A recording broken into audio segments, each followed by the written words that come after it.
अफ़गानिस्तान पाकिस्तान का जो है एक नेबर मुल्क है। हमसाये के साथ हमेशा ताल्लुकात अच्छे होने चाहिए। अब इतनी बड़ी तादाद में अगर हम फोर्सफुली जो है लोगों को डिपोर्ट करेंगे, उनको बेइज्जत करेंगे और उनको औरतों को जो है मर्द पुलिस आपकी गिरफ़्तार कर रही है, उनको वो कैसे अकोमोडेट करेंगे, उनको खुराक कैसे देंगे, उनको वो कपड़े कैसे देंगे, वो दूसरी ज़रूरियात उनके लिए छत का बंदोबस्त कैसे करेंगे। तो वो एक मुल्क पे को प्रेशराइज़ करने के लिए, कुछ फैसले करवाने के लिए वो एक प्रोसेस हो रहा है। मेरा नाम मुनीज़ा काकड़ है। पेशे के लिहाज से मैं वकील हूँ। मैं एक ह्यूमन राइट एक्टिविस्ट हूँ और joint action committee for refugees की फाउंडिंग मेंबर हूँ। जो हमारे इलाके है, ख़ास कर ये जो किला सैफुल्लाह, मुस्लिम बाग, वहाँ पे जो है कैटेगरीज़ बनाई गई है। जो आपके मेल चिल्ड्रन है उनके लिए एक अलग उसूल होते हैं कि भाई हमने इनको पढ़ाना है, फिर उनकी फ़ीस जहाँ से भी लानी हो, जो भी ज़मीन बेचनी हो, कोई भी जो उसूल तोड़ना हो वो उनके लिए तोड़ दिया जाता है, उनको हॉस्टल भी बेच दिया जाता है। लेकिन जो लड़कियों की बात जब आती है तो उनको वो फरमाबरदार चाहिए और उनका और वो सलीकामंद होना चाहिए और उनको कुकिंग पे पूरा उबूर होना चाहिए कि जो दूसरे घरेलू मामलात है उस पर उबूर होना चाहिए और दूसरी तरीके से उसको सवाल उठाना ना आता हो। तो उस दौरान उन्हीं दिनों में अपने गांव गई थी और वहाँ पे मेरी एक कज़न सिस्टर है, खाला की बेटी, वो वकील बनना चाह रही थी। लेकिन उनके जो वालिद साहब हैं उन्होंने मना कर दिया कि नहीं, अब मर्दों में जाके काम करोगी।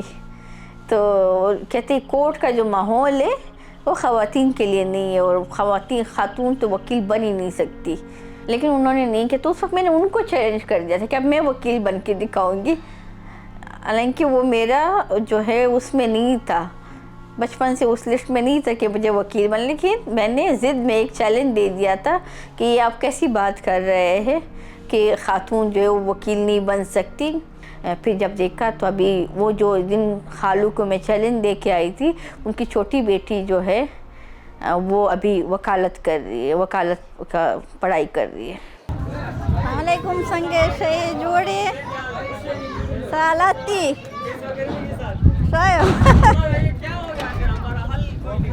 आप बस सही दिया, बस नहीं पाते हम या बत्ती।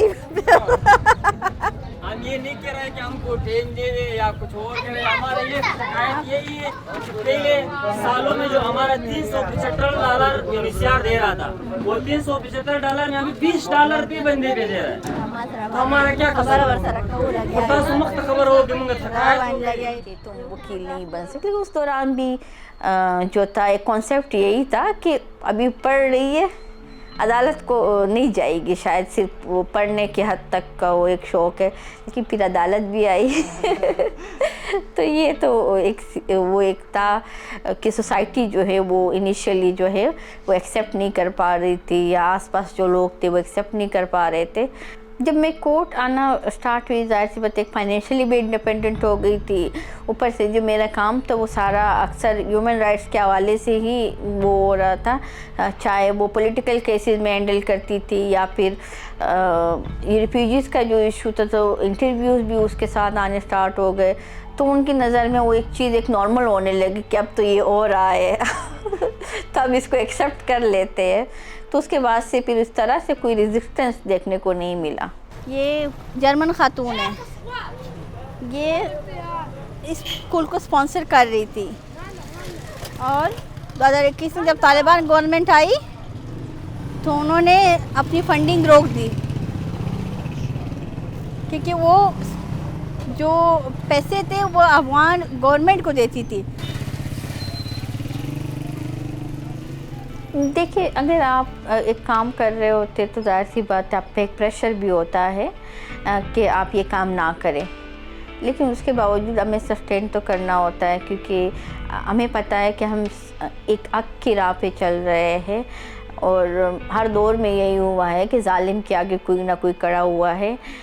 तो सिर्फ इस वजह से कि कोई मुझे कुछ कहेगा या मुझे कोई नुकसान पहुंचाएगा, वो कहते हैं ना कि आपकी मौत जो है वो उसने जिस वक्त पे आना होता है तो रोड एक्सीडेंट में भी आ जाता है। ज़ाहिर सी बात है आम लोग भी मना करेंगे, या जिनके ख़िलाफ़ बात कर रहे हो या जिस पॉलिसी को हम क्रिटिसाइज़ करेंगे वो भी मना करेंगे कि आप हमारी पॉलिसीज़ को क्यों क्रिटिसाइज़ कर रहे हैं। लेकिन ज़ाहिर सी बात है हमें ये भी देखना है कि हम किस तरफ चल रहे हैं। वो सिर्फ एक लकीर है, वो बाकी डर कुछ भी नहीं है। आपकी ज़िंदगी जितनी लिखी होगी आप उतना जिएंगे।